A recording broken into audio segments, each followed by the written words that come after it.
cielo más alto adorado, Cristo el Señor eterno, y más tarde, he aquí, véanlo venir, descendiente de el vientre virginal, velado en carne, vemos a la deidad, reconocer a la deidad encarnada, le agradó morar como hombre con los hombres, Jesús nuestro Emmanuel, canten los ángeles, gloria al nuevo rey nacido. Ahora, esa estrofa de ese coro, conocido navideño en particular, es una estrofa que está diseñada, está compuesta en torno al tema de que Él es Dios.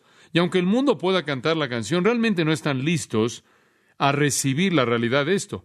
Para mostrarles eso, una revista hace unos 10 años atrás tomó una encuesta de alumnos en seminarios protestantes. 56% de los alumnos en seminarios protestantes, estudiando para el ministerio, rechazaban la idea del nacimiento virginal. 56%. El legado de esa encuesta y esos alumnos 10 años atrás es el liberalismo moderno.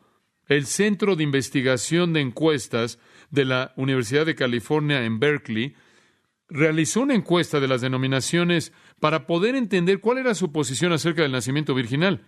69% de los bautistas americanos creían en el nacimiento virginal. 66% de los luteranos creían en el nacimiento virginal. 57% de los presbiterianos unidos. 39% de los episcopales, 34% de los metodistas y 21% de los congregacionistas creían en el nacimiento virginal de Jesucristo. Ahora, la iglesia, en muchas maneras, la iglesia no evangélica, sino la iglesia liberal, ni siquiera está lista para aceptar la deidad de Jesucristo y su nacimiento virginal. Entonces, parece que es más bien obvio que el mundo no está golpeando a la puerta de este gran concepto en realidad. Pero usted no debe sorprenderse. El apóstol Pablo en Romanos capítulo 3 dijo esto: ¿pero qué si algunos no creyeron? ¿Acaso su incredulidad hará que la fe de Dios sea nula? De ninguna manera. Más bien sea Dios veraz y todo hombre ¿qué? Mentiroso. Así dice Pablo en Romanos 3 y 4. Nunca base su teología en la regla de la mayoría. Puede haber gente que niegue el nacimiento virginal, puede haber gente que de manera abierta y desafiante pelea contra la deidad de Jesucristo, pero inclusive de manera más sutil que eso hay personas que ignoran el nacimiento virginal. Leyendo una cita de alguien que ustedes conocen, Robert Schuller, en la iglesia de Garden Grove de la comunidad. Esta es una cita de la puerta de Wittenberg, ahí en enero de 1976. Él dijo, y cito, no podría, en papel de manera impresa o de manera pública, negar el nacimiento virginal de Cristo, pero cuando tengo algo que no puedo comprender, simplemente no lo enfrento. Fin de la cita. Bueno, quizás ese es el error más serio de todos, porque es muy sutil. Simplemente ignorar el nacimiento virginal. No podemos dudarlo, y no podemos negarlo, y no podemos ignorarlo si simplemente abrimos nuestros ojos y vemos Mateo 1, versículos 18 al 25. Está ahí. El doctor Walvoord, el presidente del Seminario Teológico de Dallas, dice, y cito, la encarnación de nuestro Señor Jesucristo es el hecho central del cristianismo, sobre el cual la superestructura entera de la teología cristiana depende. Fin de la cita. La esencia entera del cristianismo depende del hecho de que Jesús es Dios en carne humana. Y eso es algo que se enseña claramente en el nacimiento mismo de Cristo. Es una doctrina esencial. Usted ve, si Jesús tuviera un padre humano, entonces la Biblia no es digna de confianza, porque la Biblia dice que no lo tuvo. Y si Jesús simplemente nació de padres humanos, no hay manera de describir la razón para la cual Él pudo tener una vida sobrenatural.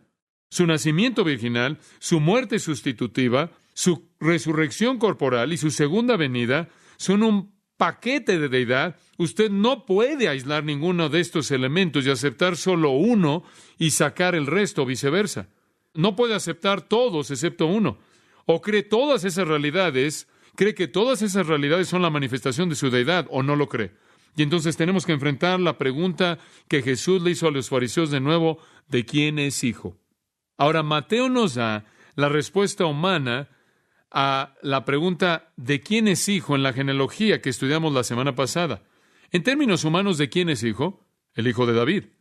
Ahora esta semana vemos la siguiente sección y tenemos la respuesta divina en los versículos 18 al 25. ¿De quién es hijo? El hijo de Dios. Hijo de David en términos humanos, hijo de Dios en términos de deidad. Ambos son esenciales para un entendimiento de la encarnación. Jesús es Dios en un cuerpo humano. Humanamente, a través del linaje de David, Él gana el derecho de gobernar el mundo, y desde el punto de vista de deidad, Él gana la esencia misma de la naturaleza de Dios al haber nacido sin un padre humano a través de la agencia del Espíritu de Dios mismo. Y entonces Mateo, al escribir su evangelio de manera clara, enfrenta a sus lectores judíos y a todos los lectores de todas las edades y les da la respuesta. La genealogía de Jesús le dice de quién es el hijo, David. Y el nacimiento de Jesús le dice de quién es hijo de Dios. Ahora, si Mateo 1:1 al 17 fuera la única genealogía que se pudiera presentar, entonces Cristo habría tenido el derecho legal de ser rey, pero Él nunca habría podido redimir a los hombres, Él nunca habría podido conquistar la muerte, Él nunca habría podido conquistar el pecado, Él nunca habría podido conquistar a Satanás y el infierno. Porque para eso Él tenía que ser Dios. Y entonces Jesús fue el Dios hombre. 100% deidad, 100% humanidad. Ese es el mensaje del capítulo 1 de Mateo. Y entonces Él parte su capítulo en dos partes que tratan con lo humano y después lo divino. Ahora permítame añadir un comentario al margen que es importante que lo piense. Mateo puede estar escribiendo de una manera apologética. Y con esto no quiero decir que se estaba disculpando por lo que estaba diciendo. La apologética viene de una palabra griega, apología, que significa un discurso en defensa de. Y puede ser que Mateo, de hecho, esté escribiendo aquí no solo para presentar los hechos, sino que realmente está escribiendo para contraatacar algo que estaba pasando. Realmente está escribiendo para contraatacar o responder a cierta calumnia. Por ejemplo, sabemos que en la época de Jesucristo hubieron algunos que lo acusaron de ser un hijo ilegítimo, un hijo que nació fuera del matrimonio, el hijo de un soldado romano que cohabitó con María y que María era una adúltera y entonces Jesús era un hijo ilegítimo. Ese tipo de calumnias existían en ese entonces. Y puede ser que Mateo no solo estaba registrando los hechos del nacimiento de Cristo, sino que él de hecho estaba refutando una calumnia que existía acerca de su querido Señor. Y este texto simplemente corrige esa calumnia. El nacimiento virginal es lo suficientemente esencial como para que el credo de los apóstoles hable de Jesús como concebido por el Espíritu Santo, nacido de la Virgen María. Siempre ha sido ese un hecho cardinal del cristianismo y siempre ha sido uno que es atacado por la falsa doctrina. Ahora, el mundo ha tenido sus nacimientos raros, fuera de lo normal. Yo recuerdo leer acerca de los primeros quíntuples. Creo que fueron los quíntuples Dion, nacidos alrededor de 1934, mucho antes de que yo estuviera en el ojo de mi padre. Y nosotros en nuestra propia vida en los Estados Unidos hemos visto, creo que fue los quíntuples Fisher y después, de manera más reciente, alrededor de 1973, los sextuples Stanix. Y hemos visto algunos nacimientos raros, ese es el punto. Me acuerdo cuando nuestro primer niño Mateo nació y pensamos que realmente tenemos una monstruosidad. ¿Cómo era? ¿Quién era? ¿Cuánto fue? 5 kilos, algo así. Y era un niño muy saludable. Y el mismo día pensamos, hombre, oye, este es el niño más grande del lugar, ¿no es cierto? Sal de ahí y cómprale un balón de fútbol americano. Y leí el periódico el mismo día que hubo un bebé que pesaba 8 kilos y algo, unos gramos más. Ahora ese es un bebé grande, ese es un bebé. Han habido algunos nacimientos fuera de lo normal, excepcional, estamos conscientes de eso, pero nunca ha habido un nacimiento en la historia de la humanidad que sea tan espectacular, tan singular como el nacimiento de Jesucristo. Y cualquier rechazo del origen sobrenatural de Cristo deja su vida sobrenatural y su muerte sobrenatural y su resurrección sobrenatural como algo inexplicable. Tiene que tenerlo todo para que tenga sentido. Y si Jesús no nació de manera virginal, entonces la declaración de que Él puede salvar es cuestionable. Entonces Mateo comienza afirmando el nacimiento virginal. Ahora veamos 5 características, 5 elementos distintivos que aparecen en la narrativa. Y me gusta tomar una narrativa como esta, y aunque no está dividida en términos de pensamiento lógico, simplemente es narrativa, pero si la dividimos, en cierta manera podemos ver el énfasis, y ese es el propósito al hacer esto, y probablemente hay un bosquejo ahí en el boletín si tiene uno que puede seguir. Pero vemos aquí 5 cosas. El nacimiento virginal concebido, confrontado, aclarado, conectado y consumado. Esas no son palabras profundas, simplemente son ganchos en los cuales pueden colgar sus pensamientos. En primer lugar, el nacimiento virginal concebido, después confrontado, después aclarado, después conectado y después consumado. Ahora, por cierto, esto es muy interesante. Cómo ciertos teólogos liberales tratan con este problema aquí. Dicen, bueno, sí, estamos de acuerdo, claro, de que este es el relato de un nacimiento virginal, pero después de todo, Mateo fue escrito por un hombre bien intencionado que no fue inspirado por Dios. Y nos dicen que en el tiempo en el que Mateo fue escrito, no saben cuál fue el tiempo, como les dije la última vez. Hay una posibilidad de 30 años, pero alrededor de ese entonces, del 40 al 70, después de Cristo, alrededor de ese entonces, dicen que hubieron muchos mitos de nacimientos virginales que flotaban ahí en la época. Y resulta que fue un pensamiento popular y entonces cuando Mateo quiso hablar de su asunto de Jesús, él simplemente tomó uno del aire y lo incorporó aquí, porque habían tantos mitos de nacimientos virginales que flotaban en la época. ¿Pero quieres saber algo? Siempre han habido muchos mitos de nacimientos virginales flotando. ¿Quién los inventó? Satanás. ¿Por qué? ¿Él es el maestro de qué? Del engaño, el engañador.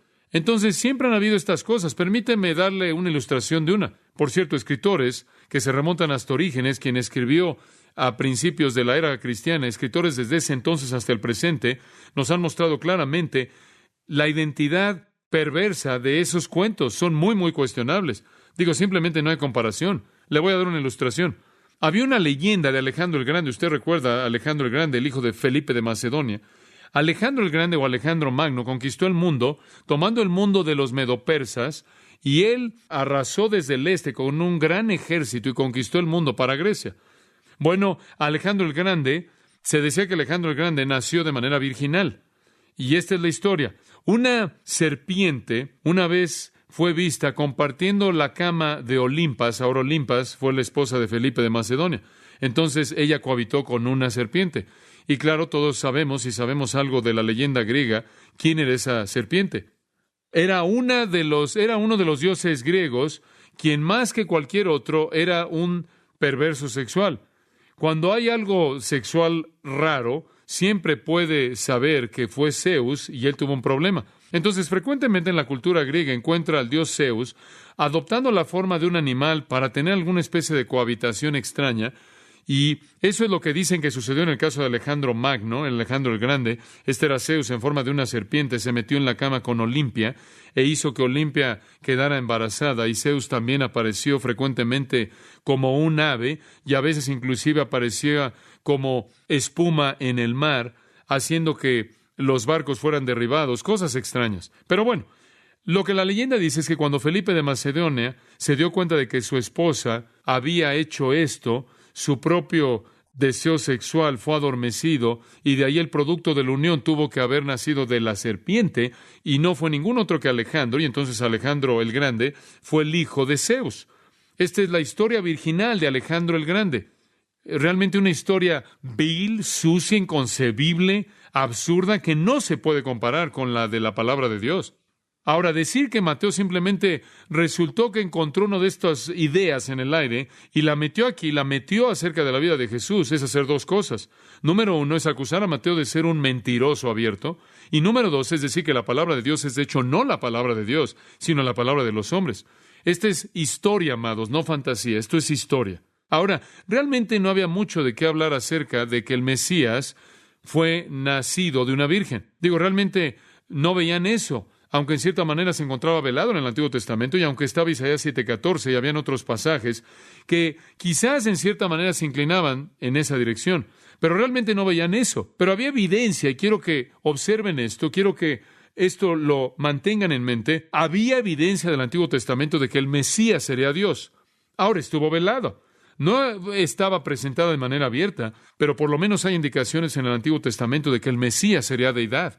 Y no vamos a tomar el tiempo para entrar en esto, pero simplemente tomen esto y archívenlo en algún lugar ahí en su mente, pero era muy vago. Y no fue sino hasta que llegó el Nuevo Testamento que el misterio pleno de la piedad, que Dios fue manifestado en la carne, realmente se desarrolló y se volvió algo claro en el Nuevo Testamento. Entonces fue natural que si es claro en el Nuevo Testamento que Jesús es Dios en carne humana, entonces, ¿cuál sería el punto número uno de ataque de todo sistema falso? la deidad de Jesucristo. Invariablemente todos lo hacen. Ahora, los hechos son claros en la narrativa. Están aquí para apoyar el hecho de que desde el principio mismo Jesús fue el Hijo de Dios, Dios en carne humana. No importa lo que los judíos creyeron o no creyeron, no importa lo que las leyendas decían, no importa lo que los críticos dijeron, no importa lo que la calumnia decía, Mateo registra los hechos. Ahora veamos cómo este acontecimiento increíble ocurrió. En primer lugar, punto número 1, el nacimiento virginal concebido. Versículo 18, el nacimiento virginal concebido. Este milagro es tan increíble que espero que no lo hayan oído con tanta frecuencia, que sus sentidos están adormecidos ante la identidad sobrenatural, espectacular de esto. Versículo 18. El nacimiento de Jesucristo fue así. Estando desposada María, su madre con José, antes que se juntasen, se halló que había concebido del Espíritu Santo. Ahora vamos a detenernos ahí. Ahora, aquí usted tiene el nacimiento virginal concebido. Aquí el Espíritu de Dios, a través del escritor Mateo, nos dice que María concibió del Espíritu Santo. Ahora, permítame mostrarle algo acerca del versículo que creo que es fascinante. ¿Ve ahí usted la palabra nacimiento? La palabra nacimiento al principio. Esta es la misma palabra griega como la palabra en el versículo 1 del capítulo 1, en donde dice el libro de la genealogía. Es la misma palabra que se traduce genealogía. En otras palabras, él simplemente le está dando la genealogía de Jesús del lado divino. En el 1:1, el libro de la genealogía de Jesucristo, hijo de David, hijo de Abraham. Y aquí, ahora, la genealogía de Jesucristo fue así. Y este es el lado divino. Él fue concebido por el Espíritu Santo de Dios. ¿Lo ve? Simplemente dos lados de la misma genealogía. La genealogía de Jesucristo fue de esta manera. Estando desposada María, su madre. Y realmente no conocemos mucho acerca de María. Me gustaría que supiéramos más de ella, pero no sabemos mucho de ella. Permítame ver si puedo explicar algunas cosas. Esta es una posibilidad muy real. Permítame ver si puedo encontrar ese versículo. En Juan 19:25, creo que es. No necesita buscarlo. Ahí estaba, de pie, junto a la cruz de Jesús, su madre, y la hermana de su madre, María, de Cleofas y María Magdalena. Ahora, no conocemos mucho acerca de María, pero aparentemente María tenía una hermana, la esposa de Cleofas, quien también era llamada María, lo cual no es necesariamente algo raro. Entonces, conocemos por lo menos a una persona en la familia inmediata, y también es verdad, de acuerdo con Lucas, capítulo 1, versículo 36, escuche esto, y he aquí, dice, tu prima Elizabeth también ha concebido un hijo. ¿Quién era su hijo? Juan el Bautista. Entonces, conocemos por lo menos a una hermana. Es muy probable que esa referencia ahí se está refiriendo a hermana regular de sangre en Juan 19. Y sabemos de su prima Elizabeth. Entonces, sabemos algo de su familia. Y si podemos tomar la genealogía de Lucas y asignarla a la familia de María, el nombre de su padre era Eli. Ella y Elizabeth aparentemente estaban relacionadas. De esta manera, Jesús y Juan el Bautista también estaban relacionadas, eran parientes. Ahora, no conocemos mucho acerca de María, fuera de que la primera parte de su vida la pasó en Nazaret. Probablemente era pobre, probablemente trabajaba duro, sin duda alguna una dama muy justa. Y creo que si quiere usted hacer un buen estudio de un personaje de María, simplemente puede escucharla. En Lucas 1 tiene un relato paralelo de la Anunciación y todo eso. Y claro que cuando María descubrió lo que el Espíritu de Dios había hecho y lo que iba a pasar, usted sabe, dice que el Espíritu de Dios vendrá sobre ti y el poder del Altísimo te cubrirá y lo que nacerá de ti será llamado Hijo de Dios, Lucas 1:35. Vas a tener un niño y va a ser el Hijo de Dios, deidad. Y el versículo 38 nos habla algo de quién fue María, debido a su respuesta. Y María dijo, he aquí, la sierva del Señor, hágase según tu palabra. Ahora, ¿qué aprende usted de María ahí? Ella se sometió aquí, a la palabra de Dios. Versículo 45, y María dice, y bienaventurado es la que creyó. Bienaventurada es la que creyó. Elizabeth y María tuvieron una conversación. Aprendemos una segunda cosa acerca de María. No solo se sometió a la palabra de Dios, sino que fue una mujer de ¿qué? De fe. Ella creyó en Dios. Ahora escuchen, damas, si un ángel viniera y le dijera eso a usted, ¿usted simplemente diría, hágase según la palabra de Dios? Alguien diría, oh, qué gran persona de fe, ella debió haber sido grande. Ustedes saben lo que la mayoría de las mujeres habrían dicho. Oye, José, tuve este sueño tan raro. Tengo que ver a un consejero. Ella creyó. Una gran mujer de fe. una gran dama de fe. Y por cierto, simplemente quiero recordarle de que este tipo de fe es característico de una persona justa, una persona que se somete a la autoridad de la palabra de Dios y quien vive por fe en esa palabra, aun cuando no tiene sentido absoluto y no había un precedente histórico humano sobre el cual ella pudiera decir esto es verdad, a la luz de lo cual ella hubiera dicho esto es verdad. Esta es una mujer que es justa. Ella lo aceptó. Y lo más maravilloso fue su Magnificat, como la Biblia, como la historia lo ha llamado.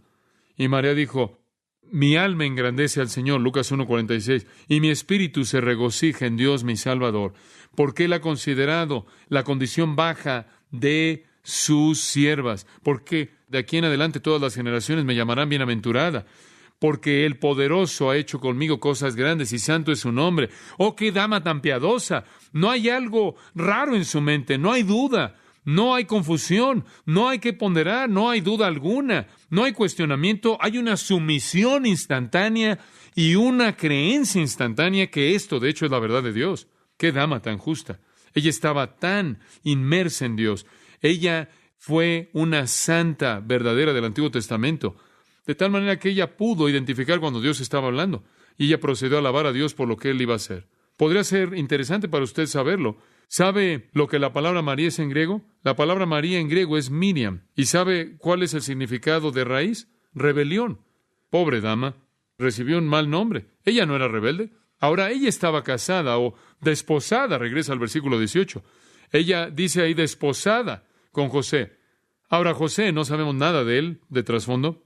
Simplemente no sabemos nada de él. Él es descrito por un término griego que puede ser traducido carpintero o que trabajaba con roca, masón. Y puede ser que el hombre hizo ambos, porque si él construía casas, él pudo tener que colocar los ladrillos y también poner los marcos de las ventanas y las puertas, entonces quizás hizo ambos. Pero él, sin duda alguna, era un hombre pobre que trabajaba duro. Tengo la confianza de que él era un hombre justo, porque dice en el versículo 19, José, su marido, siendo un hombre justo, él también fue un hombre piadoso. Él fue un verdadero santo del Antiguo Testamento. Entonces aquí hay dos santos del Antiguo Testamento. Ahora eran muy, muy jóvenes. La mayoría de los eruditos creen que eran adolescentes, debido a que los matrimonios en esa época ocurrían con las damas tan jóvenes como podrían creer a los 12 años de edad. Sus desposorios, este compromiso, ocurría cuando las niñas tenían entre 12 y 13 años de edad. Y entonces probablemente son adolescentes más grandes porque vemos la madurez tremenda de María. Y dice aquí, observen la palabra desposados. Obtenemos la palabra esposo de ahí, pero en el griego desposado. Ahora, ¿qué significa esto? Hemos tenido mucha discusión de esto. ¿Qué quieres decir que estaban desposados? ¿Significa que estaban comprometidos? ¿Significa que estaban saliendo de manera constante y María estaba cargando el anillo de José ahí colgado de su cuello en una cadena? ¿Qué significa? ¿Qué quiere decir? María y José estaban desposados. Bueno, les voy a dar algo de trasfondo. El Antiguo Testamento y los rabinos, como también en los escritos rabínicos, distinguen dos épocas, dos etapas en el matrimonio hebreo. Dos. Uno es llamado el Kiddushin, la otra es el Jupa o el Jupa, el Kiddushin y el Jupa. Ahora, el Kiddushin era el desposorio y era, Deuteronomio capítulo 20, versículo 7, le cuenta de esto, si quiere usted escribir eso, Deuteronomio 27, lo que era que habían dos familias que escribían un contrato, o dos individuos podían hacerlo, establecían un contrato que prometían matrimonio. Muy bien. Ahora observe esto, era un contrato obligatorio, y si en algún momento durante el contrato del periodo de desposorio, de ese periodo de ser desposados, usted violaba ese voto de matrimonio, usted tenía que divorciarse en un sentido oficial. Usted legalmente era constituido como alguien que estaba casado, aunque todavía no había una relación física en absoluto. Normalmente era un periodo de 12 meses y era un periodo de protección, ya que el que iba a ser marido y la que iba a ser la esposa, era un periodo en el cual ellos probaban su fidelidad, de tal manera que si la niña terminaba embarazada, se volvía algo manifiesto en ese periodo. Si alguien iba a ser infiel o si iban a haber problemas, era un periodo de tiempo en el cual se podían resolver. Y por cierto, durante ese periodo no había mucho contacto social en absoluto. Todavía mantenían cierta distancia, simplemente era una promesa que se hacía, un contrato que se hacía. Ahora, al final del periodo, podía durar hasta 12 meses, algunas veces 6 meses, el jupa se llevaba a cabo. y era la boda, y las bodas duraban aproximadamente 7 días. ¿Piensan que se les hace difícil ahora, padres, cuando casan a sus hijas? ¿Les gustará tener invitados por 7 días? Tienes que alimentarlos, darles de tomar. Las bodas de Caná, ¿recuerdan lo que pasó? Se les acabó el vino, ¿verdad? Una de las razones por las que cuando usted daba a su hija en matrimonio quería algo de pago por ella, era claro para cuidar algunas de sus propias necesidades, y por eso estaba lo que se llamaba el mojar. Ese era el precio. Y el precio de la niña variaba dependiendo de la niña. Usted sabe, podría ser desde quizás un par de docenas de ovejas, me imagino, hasta un pollo, una gallina coja. Pero bueno, eso simplemente era para algunas niñas. Podrías decir, bueno, podrías tenerlas por nada y también te incluyo ahí un par de ovejas para que te la lleves. Pero básicamente, eso era lo que se llamaba el mojar. Y este era el precio que se pagaba. Y era pagado en el punto del desposamiento. Normalmente, de acuerdo con Génesis, eran bienes o servicios. Y tenía varios propósitos. Número 1 era para compensar al padre, porque el padre tenía que gastar mucho dinero para casar a su hija. También era una especie de seguro de vida para la esposa. Y normalmente el padre judío lo tenía ahí en garantía, y si el marido moría, entonces se lo regresaba, se lo devolvía a la hija. Y también era una especie de seguridad de divorcio, seguro de divorcio, porque el marido, claro, podía aventar la toalla. Usted sabe, normalmente era un precio bastante grande, y él no tenía esperanza alguna de volverlo a recuperar, a menos de que se quedara casado con la niña y lo recibiera a través de la herencia después de la muerte del padre. Entonces, tendía a mantener unido el matrimonio. Además, no podías andar por todos lados y casarte con muchas personas. De lo contrario, terminarías en la calle al entregar todo. Entonces, el periodo que se llamaba de desposamiento era un periodo previo al jupa o a la boda misma, cuando el matrimonio era consumado físicamente y demás. Entonces, el periodo en el que estaban desposados era un periodo de prueba para asegurar la virginidad de las novias y la fidelidad del marido y la esposa y demás. Pero usaban el término marido y mujer porque era tan bueno y tan válido, no solo consumado, pero lo notarán porque ahí dice en el versículo 25, él no la conoció hasta que dio a luz a su hijo primogénito. En otras palabras, fue en este periodo en el que estaban desposados que María quedó embarazada por el Espíritu Santo. Entonces, de esta manera, no había de manera absoluta duda alguna de que José era el padre, y José fue un hombre piadoso, un hombre justo, que no habría violado el estándar de Dios. Usted sabe que a Dios le preocupa mucho la pureza, y la virginidad es de alta estima para Dios, es algo sagrado, no algo con lo que debe jugarse. Y recuerdo lo hermoso y sagrado que es la virginidad cuando veo en el caso de María lo honorable, lo honrada que ella fue debido a esto. Y entonces ella se halló que tenía hijo. Dice ahí, se halló que había concebido del Espíritu Santo. Ahora, María lo sabía, María sabía esto. Ahora, no tenemos el relato de Lucas en este texto. Entonces, veamos Lucas 1 y veamos cómo es que María se enteró de esto. Lucas, capítulo 1, versículo 26. En el 6º mes, el ángel Gabriel, claro, estos son 6 meses después de que Elisabet concibió. Entonces, María quedó embarazada a los 6 meses del embarazo de Elisabet, de tal manera que Juan el Bautista era 6 meses mayor de edad que Jesús, lo cual le dio el suficiente tiempo para que echara a andar todo. Y en el 6º mes, el ángel Gabriel fue enviado de Dios a una ciudad en Galilea llamada Nazaret. Allí es donde María vivía. De hecho, si usted va a Nazaret el día de hoy, usted va a un lugar y le van a decir, este es el pozo donde María solía sacar agua cuando era pequeña, y no lo crean. Versículo 27. Ve a ver una mujer desposada con un hombre. De nuevo, ella está desposada. La Biblia es muy clara en esto. El matrimonio no había sido consumado. Cuyo nombre es José, de la casa de David. Y el nombre de la Virgen fue María. Y el ángel entró y le dijo, salve, muy favorecida, el Señor es contigo. Bendita eres entre todas las mujeres. Y cuando ella lo vio, ella se turbó. Bueno, me imagino esta pequeña ahí en esa parte del país donde todo el mundo era un granjero y ni siquiera era Jerusalén, era algo insignificante. Y de pronto un ángel grande y glorioso, no solo cualquier ángel, sino Gabriel, el héroe de Yahweh. Gabriel entra y dice, salve María, muy favorecida, bendita eres entre las mujeres.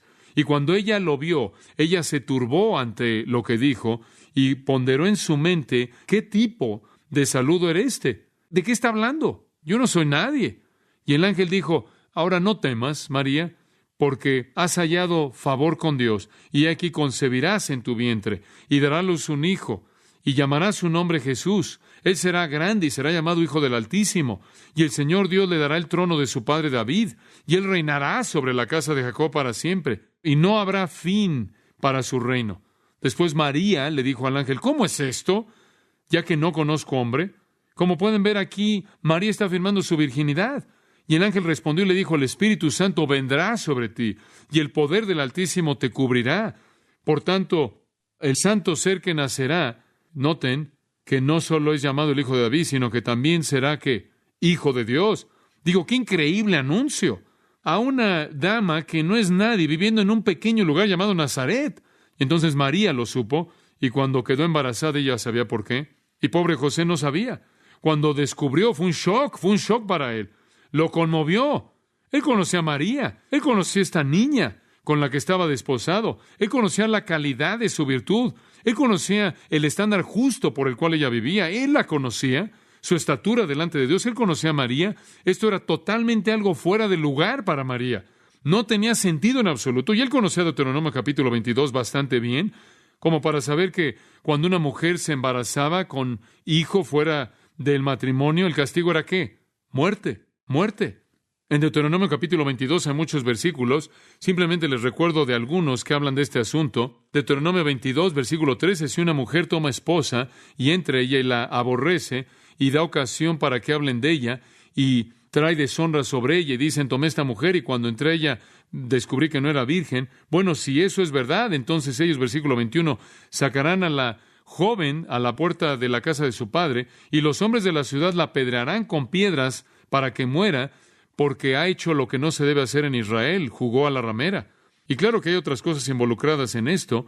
Este capítulo entero habla de diferentes tipos de este tipo de conducta. Versículo 22. Si se encuentra un hombre que se acuesta con una mujer casada con marido, entonces ambos morirán, tanto el hombre que se acostó con la mujer como la mujer. Quiten el mal. Si la joven es una virgen que está desposada a marido y un hombre la encuentra en la ciudad y se acuesta con ella, entonces tráiganlo a la puerta y apedréenlos. Entonces cubría todo elemento de esto. La muerte habría sido lo que habría sucedido en ese entonces y José literalmente fue conmovido hasta la médula de su corazón. Él amaba a María y María tenía, como pueden ver, no había manera absoluta bajo el sol en la que ella pudiera proteger su reputación. Ella va a salir y decir, mira, escuchen, este bebé es concebido por Dios. Y van a decir, claro, esa es nueva, María. Hemos oído todos, pero esa es nueva. Ella no tiene manera de proteger su reputación. Entonces el bendito Espíritu de Dios la protegió aquí en las páginas de la palabra de Dios. Que no haya mancha alguna en María jamás. Si Jesús es un hombre ordinario, si Jesús simplemente es como los otros hombres, entonces podemos decir, probablemente nació como todos los otros hombres. Pero si Él no es como cualquier otra persona, y Él no nació como cualquier otra persona, si Él simplemente es el hijo ilegítimo de la infidelidad de María, o si Él es el hijo de la actividad natural sexual de José con María, entonces Él no es Dios. Y si Él no es Dios, sus declaraciones son mentiras, y si sus declaraciones son mentiras, su salvación es una farsa. Y si su salvación es una farsa, estamos condenados. Entonces Mateo registra claramente que Dios entró en la carne a través de una virgen en la cual la simiente fue plantada por el Espíritu Santo. Dice usted, bueno, ¿cómo funciona eso? No me pregunten eso. La gente siempre quiere hacer ese tipo de preguntas. La gente siempre hace las preguntas que no puede responder. Nunca olvidará las veces cuando estaba enseñando el libro de Apocalipsis y les decía, miren, la palabra de Dios dice que el Señor va a venir, va a darte un nombre que ningún hombre conoce. Invariablemente alguien me pregunta, ¿cuál es el nombre?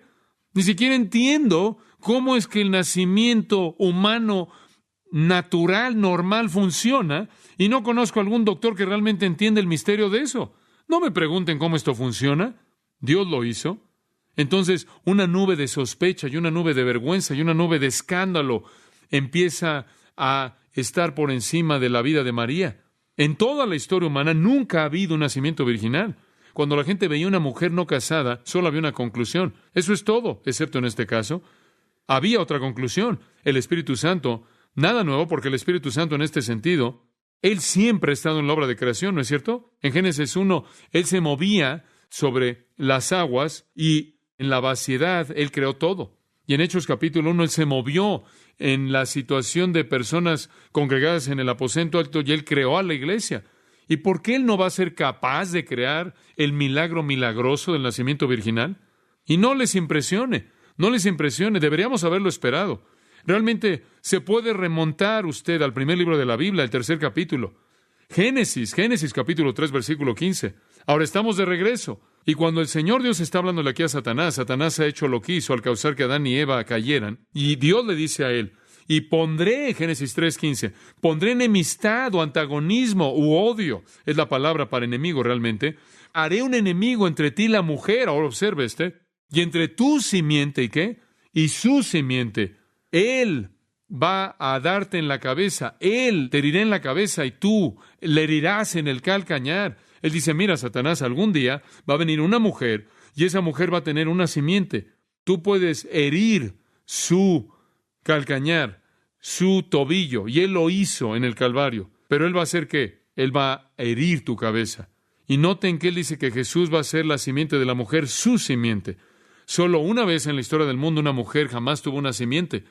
La simiente está en el hombre, pero solo una vez la mujer, y eso es lo que Génesis 3:15 dijo. Y Pablo dice en Gálatas 4:4, él dijo, en la plenitud del tiempo Cristo vino, escuche esto, hecho de mujer, hecho bajo la ley, hecho de una mujer, dándole la vuelta a la maldición de Jeconías, como lo vimos en nuestro último estudio.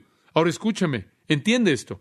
Si Jesús no tuvo padres humanos, entonces Él no hubiera sido humano en absoluto. Él no pudo haber sido participante de nuestra carne. Por otro lado, si Jesús hubiera tenido dos padres humanos, Él no podría haber evitado la contaminación de la humanidad. Entonces Él tuvo que ser el Hijo del hombre y al mismo tiempo el Hijo de Dios, y eso es exactamente lo que Él fue. Él nació de una pecadora, sin embargo Él no tuvo pecado, porque Él fue igualmente nacido de Dios. La deidad canceló la maldición de la humanidad. El agua de la naturaleza de Dios ahogó el fuego de la naturaleza del hombre. Y entonces el nacimiento virginal fue concebido. Segundo punto, el nacimiento virginal confrontado. ¿Qué hay acerca del pobre José? Él no sabe lo que está sucediendo. Su pequeño mundo se ha terminado. José, un hombre justo, sin duda profundamente comprometido con María, esperando con gran expectativa el día en el que ambos van a ser probados durante el periodo de desposamiento y puedan unirse para consumar el matrimonio. ¿Qué hay acerca de José? Versículo 19. José, su marido. Observen que él es llamado su marido, aunque todavía están en el periodo de desposamiento. Siendo justo, como era justo y no quería infamarla, quiso dejarla secretamente. Ahora, de pronto, vemos el nacimiento virginal confrontado. José tiene que confrontar esto, tiene que enfrentarlo, y el milagro simplemente no le es claro. Él no entiende. Él fue conmovido, y él era un hombre justo, y él no quería infamarla, y por eso quiso dejarla secretamente. Él no quería hacerla un ejemplo público, no quería exhibirla de manera pública. Esos son dos participios, por cierto, dos participios describiendo la virtud de José. Él era un hombre justo y él no estaba dispuesto, él no quería infamarla. ¿Qué quieres decir que era un hombre justo? Quiere decir que era un hombre justo, un judío justo. De nuevo, era un verdadero santo del Antiguo Testamento, un hombre piadoso. ¿Y sabe lo que un hombre piadoso se diría a sí mismo? Yo no puedo casarme con esta dama en esta condición. Ella ha violado los principios de Dios. Aunque me interesa, aunque la quiero, aunque no entiendo esto, aunque todo es un misterio para mí, yo como hombre justo debo hacer lo que la ley demanda. Llamarlo hombre justo lo coloca en la misma clase con Zacarías y Elizabeth, porque la Biblia dice que ambos eran justos delante de Dios, andando en todos sus mandamientos y ordenanzas irreprensibles. Lo coloca en la categoría de Simeón, de quien las Escrituras dicen, él era justo y devoto. Él realmente era un judío que temía a Dios, y él sabía que tenía que ser obediente a las leyes de Dios, y las leyes de Dios decían, cuando alguien hace eso hay consecuencias, y José fue un verdadero santo. Entonces, su primer impulso vino de su justicia, pero su segundo impulso vino de su preocupación, y dice que él no estaba dispuesto a exhibirla. Ahora, él tenía esa opción,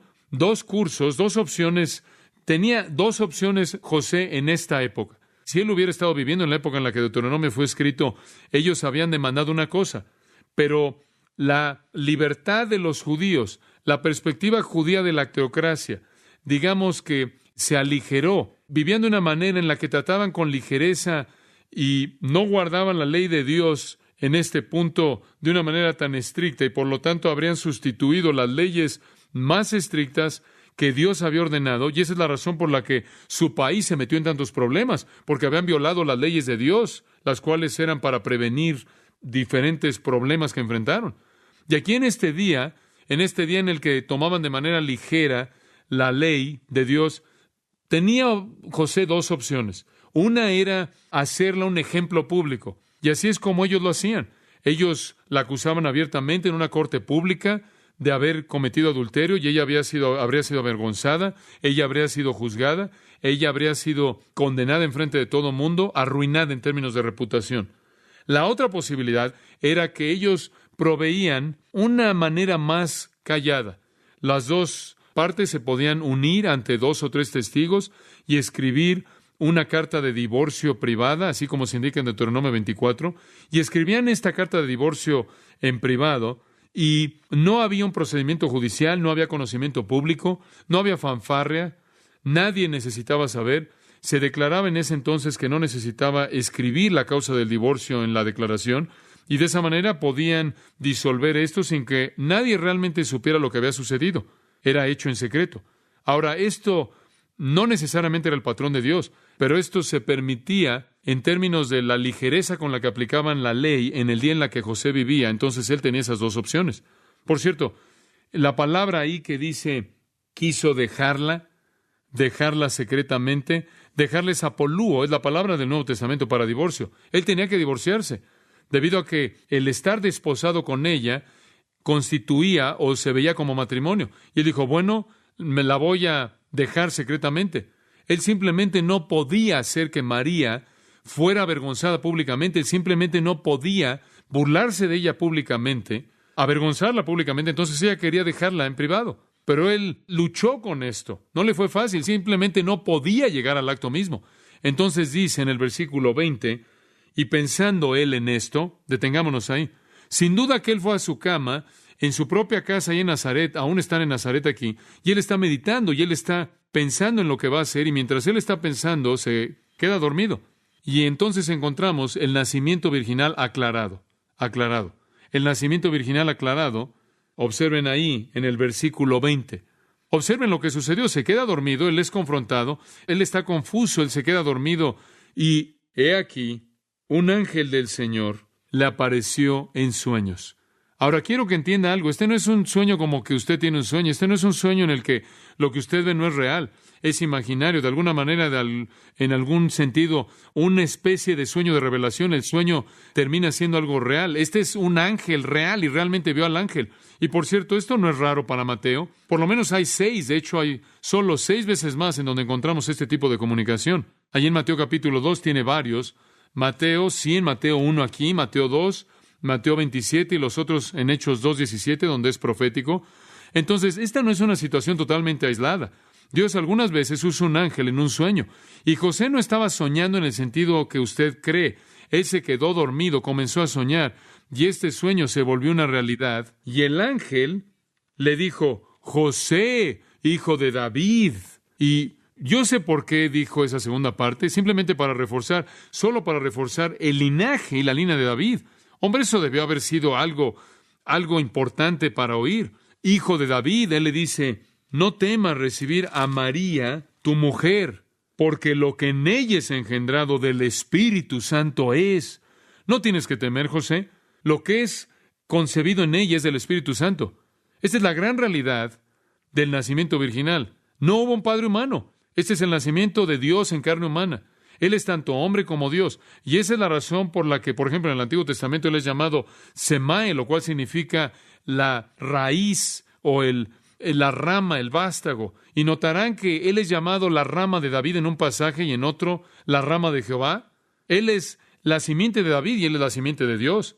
Y esto lo puede ver en Isaías 9:6. Él es llamado maravilloso consejero, Dios que fuerte, Dios eterno o Padre eterno. Y entonces José debía saber que él no tenía que temer al tomar a María, porque lo que en ella era concebido era del Espíritu Santo. Y en el versículo 21 él recibe más instrucciones. Y dará a luz un hijo y llamará su nombre Jesús. En hebreo Yeshua, Yehoshua, lo cual significa Jehová salvará. Y su nombre será Jesús, porque Él salvará a su pueblo de sus pecados. Ahora, quiero que note algo en el versículo 21. Ella dará a luz un hijo. Notarán que Él no dice, José, tú tendrás un hijo. Ella dará a luz ese hijo, y su nombre será llamado Jesús, porque Él salvará a su pueblo de sus pecados. Y observe cómo la Biblia es tan cuidadosa al nunca nombrar a José como el padre de Jesús. No sé si usted sabe eso. Por ejemplo, en Mateo 2:13 dice, levántate, toma al niño y a su madre y huye a Egipto. Siempre la madre. ¿Por qué no dijo, toma a tu hijo y a tu esposa? ¿Por qué el hijo y su madre? Siempre José es quitado de ser el padre real. En el 2:20 de Mateo, levántate y toma al niño y a su madre y vete a la tierra de Israel. Siempre es el niño y su madre, nunca José como el padre. Nacido virginalmente y su nombre Yeshua, Yehoshua, Jesús, porque Él salvará a su pueblo de sus pecados. Amados, esa es la razón por la que Él vino, ¿no es cierto? Y esa es la razón por la que en el libro de Hechos, capítulo 4, versículo 12, dice, y en ningún otro hay salvación, porque no hay otro nombre bajo el cielo dado a los hombres en que podamos ser salvos, solo el nombre de Jesús, el único Dios hombre. Él es el único Dios que salva. Así como dice el Salmo 20, hay algunas personas que confían en caballos, y algunos confían en carros, y algunos confían en fortaleza física, y algunos confían en su conocimiento, en su intuición, en su reputación, en su prestigio, en su posición, en sus máquinas, amigos, lo que sea, educación, pero solo Jesús puede salvar. Él dice, salvará a su pueblo de sus pecados. Solo Él es lo suficientemente fuerte como para salvar. Entonces, el nacimiento virginal concebido, confrontado, aclarado. En cuarto lugar, y nos vamos a apurar para terminar, el nacimiento virginal conectado. El nacimiento virginal conectado. Simplemente para que no parezca como si algún pensamiento ahí dejado al final, algo, como dicen los críticos, que se le ocurrió a Mateo y lo sacó del aire, algún mito que estaba flotando por ahí, se le apegó a Jesús, lo incluyó Mateo aquí. Mateo entra aquí con un comentario en los versículos 22 y 23, y la narración se rompe aquí. El ángel ya no está hablando. Mateo habla, y esto es lo que dice, y él hace esto a lo largo de Mateo. De hecho, 50 veces en el Evangelio de Mateo él cita el Antiguo Testamento. 76 veces adicionales él hace referencia a él. Y esta es una fórmula que él usa. Todo esto aconteció para que se cumpliese lo dicho por el Señor por medio del profeta, cuando dijo, y él cita Isaías 7:14, he aquí una virgen concebirá y dará a luz un hijo, y llamará su nombre Emmanuel, que traducido es Dios con nosotros. Ahí está el nacimiento virginal conectado con el Antiguo Testamento. Este no es un pensamiento que le vino después a Mateo. Este no es el invento de una leyenda que salió del aire. Esta es la promesa de Dios cumplida. Algo tremendo. Ellos deberían haber sabido. Ahora, todo esto sucedió para que se cumpliera, para que fuera hecho completo, para que se cumpliera exactamente como Isaías dijo. Ahora, podríamos haber tenido aquí algo grande sacado de lo que Isaías dijo. ¿Y por qué usa esa palabra alma en lugar de la palabra betulá? Y él quiso decir virgen y bla, bla, bla y demás y demás. No hay razón, realmente no hay razón en absoluto para discutir en esto.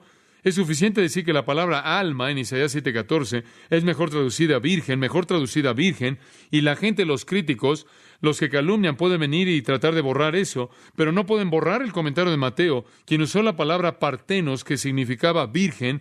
Mateo sabía lo que significaba, aun cuando ellos no lo sabían. Y es algo difícil darle la vuelta o evadir el nacimiento virginal cuando dice una y otra vez que la dama María no tuvo relaciones con un hombre. ¿Por qué quieren discutir acerca de Alma en Isaías 7:14? ¿Por qué no oyen el comentario de Dios acerca de eso? El contexto de la profecía de Isaías es muy simple. El rey Acaz está aterrado porque el reino de Judá puede ser destruido en manos de Siria e Israel. Acaz está sentado ahí en el reino del sur y él está preocupado por el norte. Y aquí está Israel, por acá está Siria, y él teme que van a venir y que van a borrar la línea real, y entonces realmente teme que van a perder la línea real. Entonces Dios viene y dice, permíteme darte una promesa. Nada va a pasar a la línea real, nada va a quitar la línea real. Aquí está la señal. Una virgen concebirá y dará a luz un hijo, ese hijo será Emmanuel, Dios con nosotros. Él le dijo, puedes ver hacia adelante en los corredores de la historia y va a haber un hijo que va a nacer de una virgen y él va a garantizar que es la línea de David y nunca será quebrantada la línea de David. Y Jesús vino al mundo. como el cumplimiento de esa profecía dada por Isaías acá, para mostrar que Dios guardaría su promesa y el trono de David nunca sería quebrantado para siempre por los siglos de los siglos. Y entonces el nacimiento virginal es aclarado. Por cierto, llamará su nombre Manuel, que traducido es ¿qué? Dios con nosotros. Él, las últimas 2 letras de esa palabra, son su nombre para Dios. Él, el Shaddai, el Elyon, el Mekodishem, todos esos son nombres de Dios. Emmanuel quiere decir con nosotros, Dios con nosotros. Ahora dice usted, pero nunca lo llamaron Emmanuel. No, ese no es su título en términos de su nombre. Esa es una descripción de quién es Él. Y muchas veces el título no es necesariamente el nombre. Él fue llamado muchas cosas también. Él es llamado Emmanuel. Entonces, el nacimiento virginal es aclarado y después es conectado a la historia pasada. En quinto lugar, el nacimiento virginal consumado. Versículo 24. Y despertando José del sueño, hizo como el ángel del Señor le había mandado y recibió a su mujer. ¿No cree que eso fue maravilloso? ¿No cree que fue la mejor siesta que José tomó? Cuando él se levantó, todo era claro. Oh, esta no es solo María, no solo me estoy casando con María. También se incluye aquí al Hijo de Dios en esto. Pero él debe haber sido un buen hombre. Pueden imaginar.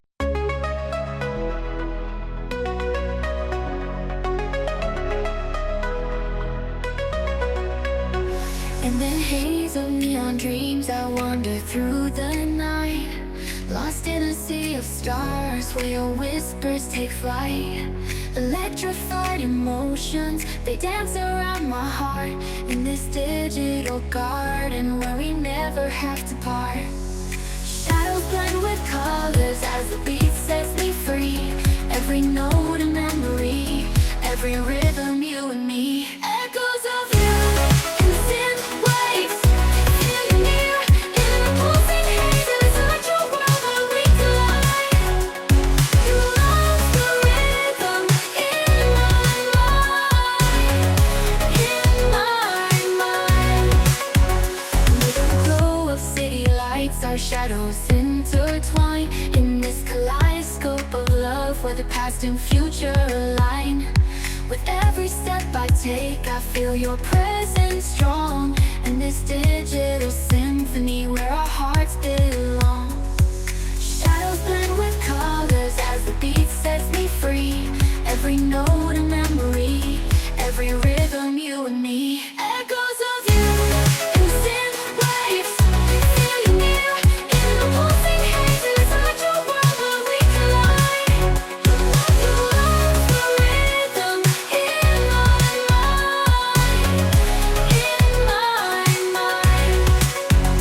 And in silence between the beats, I find your voice. In the flicker of the lights, I see your choice. Together in this dream we'll never fade. In the echoes of our love, we'll always stay.